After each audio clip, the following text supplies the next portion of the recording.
Hey YouTube, Ed here with Jack of All Trades, and welcome to another video.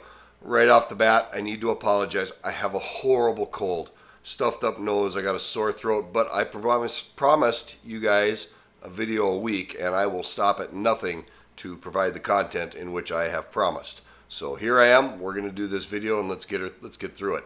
Now, what we're going to do today is we're going to talk about terracotta pot heaters.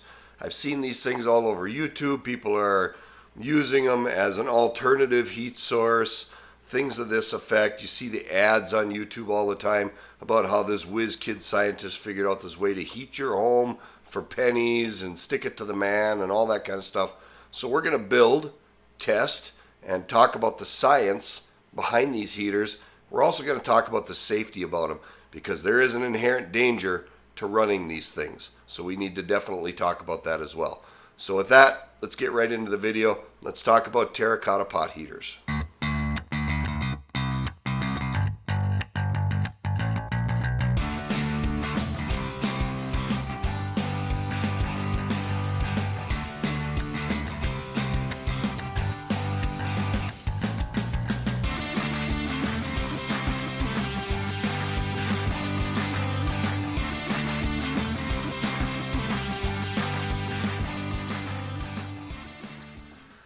And welcome back. And before we get into the video, please, if you're liking this kind of content and you like what you see on this channel, do me a huge solid and hit that like and subscribe button down below. And make sure you smash that notification bell so you get notified of upcoming videos. Although that's kind of a moot point, because I put out a video every Saturday, 8 o'clock without fail. So that's when they always are. You can set your watch to it. And then hit me with those comments. I really do like interacting with you guys through the comments, so I try to hit as many of the comments as I possibly can. So let's just keep that trend going. It really helps out the channel. All right, terracotta pot heaters. Let's talk about them. Now, what's the concept behind them? The concept is that you can use tea lights, which are very, very inexpensive, to heat up a couple of terracotta pots and provide you with a heat source. I would call it an emergency heat source at best, but that's the concept behind it. And the concept is solid. A candle flame is about 1400 degrees Celsius. It's really, really hot. And all that heat from that flame is essentially getting trapped and contained by the terracotta pots and then distributed over a longer term, thusly supposedly heating your room. Now, before we get into that, let's talk about the safety fact of it. These tea light candles are made out of paraffin wax. Paraffin is highly flammable, highly flammable. So if you're going to use these, use them at your own risk. And at the same time, don't ever leave them unattended. There's a couple of YouTube videos out there. One guy practically burned down his whole boat. Another guy practically burned down his house because the paraffin leaked out of the little cups in the tea lights and caused a fire, and subsequently could have caused a lot more damage than they did. So never leave these things unattended. And I would not consider these a primary heat source. And if you're lighting these things up and walking out of your room for 3 or 4 hours, I'm just going to go ahead and say, here's your sign right now, because that is quite possibly the dumbest thing you could possibly do. You never, ever leave candles lit unattended. That is just a bad idea altogether, and it's a perfect way to burn down your building. All that being said, let me go ahead and show you how I built this one. Give you a list of the parts you're going to need to build it. I'll have 2 of them going then, and we'll do some heat testing on it, and we'll talk more about them after I show you how to build it. Alright, so first off, what are you going to need to build this? Well, obviously you're going to need 2 terracotta pots. I have an 8-inch pot here, and I got a 6-inch pot here, and I got what I call a 6-inch terracotta saucer. You're going to need some tea lights. I got this 100 pack for about $5.50. You are going to need, to build the exact one that I'm building, a 12-inch eye bolt with a 1/2-inch shaft. So this is basically 1/2-inch by 12 eye bolt. We're going to need 6 1/2-inch washers, and we're going to need 14 1/2-inch nuts. All stuff you can buy at your hardware store. Nothing crazy hard to find, but these are the things you're going to need to build it. One special tool that I forgot to mention that you're going to need is a 1/2-inch die, because we need to actually make threads all the way to the end of this shaft of this eye bolt, and you're going to have to cut those threads with a 1/2 inch die. Now there's a way around that. You can get 1/2 inch ready rod with barrel connectors and a shorter eye bolt. You could do it that way. I just chose to streamline the whole thing, and I had a 1/2 inch die, so I'm just going to cut new threads all the way to the end of the shaft using my 1/2 inch die. So let's go ahead and get that done first.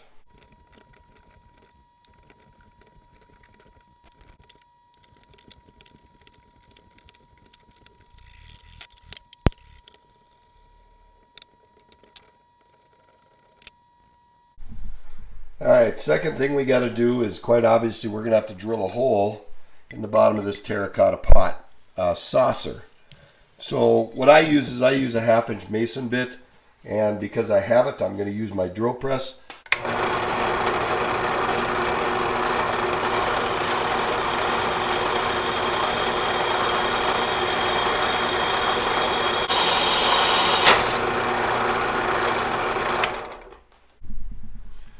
Alright, so we've got everything done. Got our 1/2 inch hole drilled here. Go ahead and remove these stickers. Now these pots I just bought at my local hobby store. You can get these anywhere. You can get them off Amazon if you wanted to. But I just went to my local hobby store and picked them up. So the first thing you got to do is you got to take the big pot, your eye bolt, and run a nut all the way up to the top. Okay, so we ran the nut all the way to the top. We're going to put a washer in here. Put the eye bolt through the hole. Add another washer and another nut.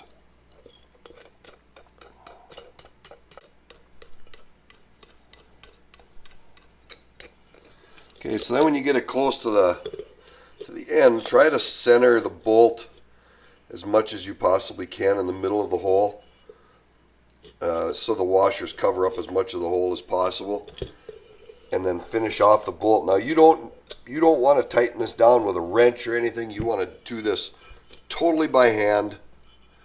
These pots are not that strong, and if you were to force it down with a wrench, you're going to crack them.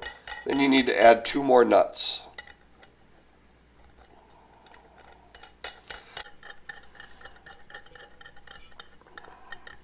Again, only using finger pressure to tighten them up. Add another washer. Add the smaller pot, the 6 inch pot. Add a washer. Add another nut.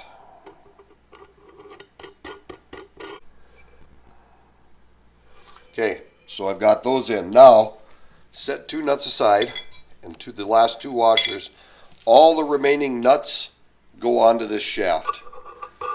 And you do this for one reason. It adds more material to the shaft, and it's going to provide a better source for the heat to reside in and stick around. So you want to put as much meat in here as possible. I just used the remaining nuts in the package.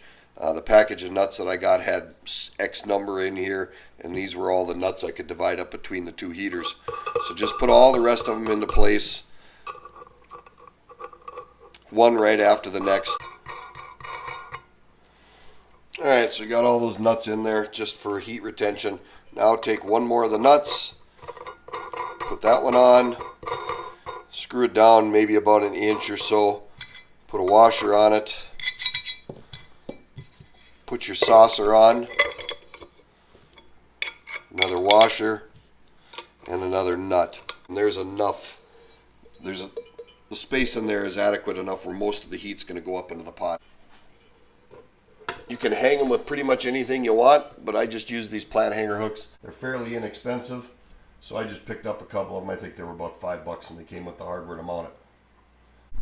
Alright, then to actually operate the heater, you just take 3 of these tea lights, and I use 3. Most people who use these things say you should keep the tea lights about 3 inches apart so that there's no chance of inadvertently igniting the paraffin wax. But we'll go ahead, we'll light up 3 of these tea lights. And we'll just set them in here. Now I'm going to say it again.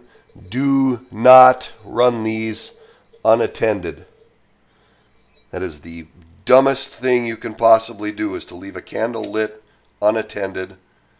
You're just asking for a fire hazard, and you're just asking for an insurance adjuster to visit your house. So there, I've got 3 of them in that one.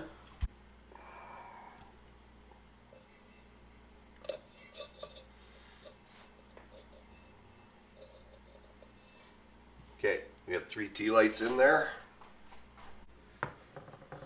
We got a clock there. You can see it is 23 minutes past the hour. I have a thermometer in my shop. You can see it's 70 degrees in here. So we'll let these run for a little bit. We'll see how much heat they actually produce. We'll see how hot those pots get. And we'll see if it affects the temperature in the room. Now the room that I'm in is my shop, which is 18 by 20. It's built out of 2x4s. It's insulated with R11 batting in the walls, and I've got 18 inches of blow-in insulation in the roof, and it's fairly well insulated, so if there's going to be a temperature change, we should notice it. All right, so while we're letting this heat up a little more, let's talk about some of the properties of paraffin wax, which is what these tea lights are made out of. Paraffin is actually a product that derives from petroleum. It's a petroleum product. So paraffin wax has got a boiling point of 698 degrees Fahrenheit. Some of the hazards with paraffin wax is its flash point. It will actually combust at 392 to 464 degrees Fahrenheit, or 200 degrees or 240 degrees Celsius, depending on who made it, the chemical makeup of the candles, things of that effect. But you can pretty much bet that somewhere in the vicinity of about 390 degrees, you're basically, for lack of a better term, hitting critical mass to when the paraffin wax can actually combust. Now I say all this to keep you in mind. You can see these heaters have been running for approximately 30 minutes, a little bit short of 30 minutes. And if I take my heat gun and I shoot a temperature on the 6-inch pot on the inside, I'm at 253 degrees. So those pots are getting quite hot. And this is Fahrenheit. Let me check this one. 243 degrees. So with 3 tea lights running, it's 243 degrees. Now I'd had these running, or had this one running, before I made this video as kind of a test, and I ran 6 tea lights in it. That inside pot got to 350 degrees. You're getting awful close to full flash point on these things. So there is an inherent danger to running these heaters. Again, I would only use this if my life depended on it. I would not use this as a means of heating a camper or a small workspace, anything like that. And I certainly, without question, would not even consider operating them unless I was here, fully vigilant, with a fully rated fire extinguisher to extinguish these kind of chemicals. Alright, so it's been a little over 2.5 hours.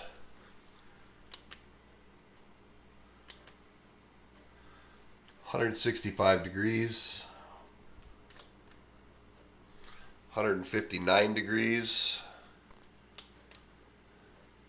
307 on the internal pot,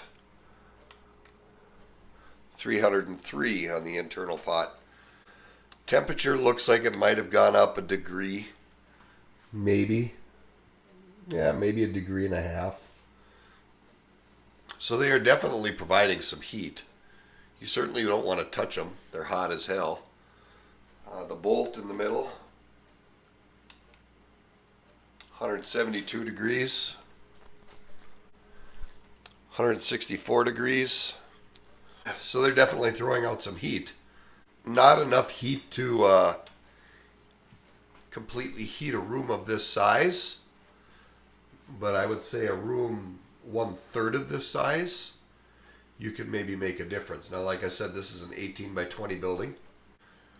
And these are throwing out some heat now. Like I said, if I had a fan blowing air across these, that might make a considerable difference. About 3 hours, one tea light has already gone out in this unit. The other 3 are going strong for a while anyway, but they're getting pretty low too.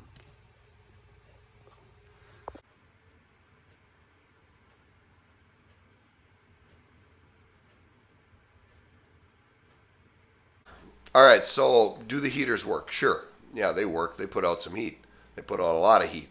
These outer pots are untouchable right now, and you can feel the heat even at a distance. Are they putting out enough heat where they could be a alternative heat source for your home? Absolutely not. No way in hell.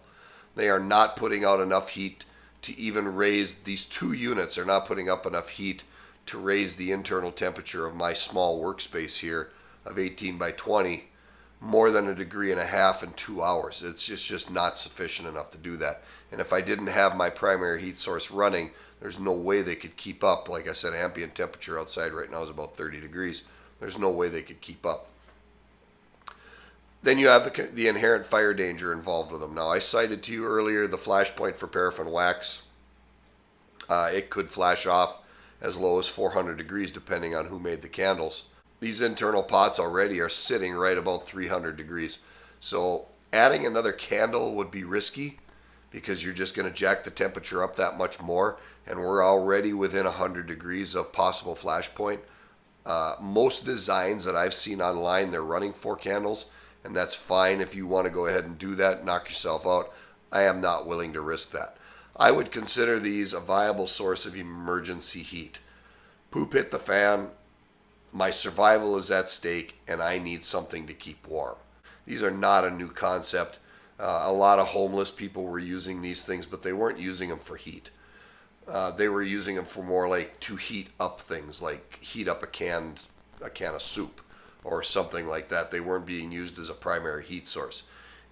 Basically, if their butt was cold, they built a fire. End of the story. These are not putting out enough heat to be a primary heat source, especially when you don't have good insulation or you're trying to heat a big enough room. These are emergency heating systems only. Don't leave them unattended. Don't fall asleep with them. Don't get them too hot.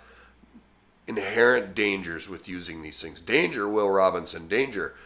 Be very, very careful with them because they can cause fires. Like I said, I found no less than 3 YouTube videos about people that almost lost. One guy almost lost his boat. One guy started a fire in his home, and another guy who's living out of the back of his pickup camper almost started his pickup camper on fire as a result of using these things. The last swore to God he would never ever use them again as a result of that fire. So I'm going to actually post the links to their videos down below so you don't have to take my word for it. You can go and watch them if you want to. They're kind of interesting, but certainly don't take my word for it. But at the same time, use extreme caution because you are dealing with flame, an excessive heat source, and it could cause you problems. So at the end of the day, for $30, you could build 2 of these, and if you had a small enough room that you could put them in to keep yourselves warm, you would have a viable emergency heat source. Just not an alternate means to home heating, which is the way a lot of these people are painting these things out to be. With that, my voice is about shot. Let's go ahead and wrap this video up. Now, as always, if you're liking these videos, please hit that like and subscribe button down below. Ring that notification bell. New video out every Saturday, 8 a.m. without fail. Check me out. Give me those subs. The subs and the comments and the thumbs ups all help the channel exponentially. I never ask you for money. That's the only way I ever ask for support.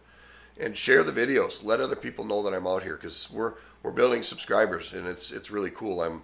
My next milestone is 10,000 subscribers, and it's kind of cool to see how this channel has grown. With that, this is Ed from Jack of All Trades. Thank you for stopping by, and we will see you on the next video.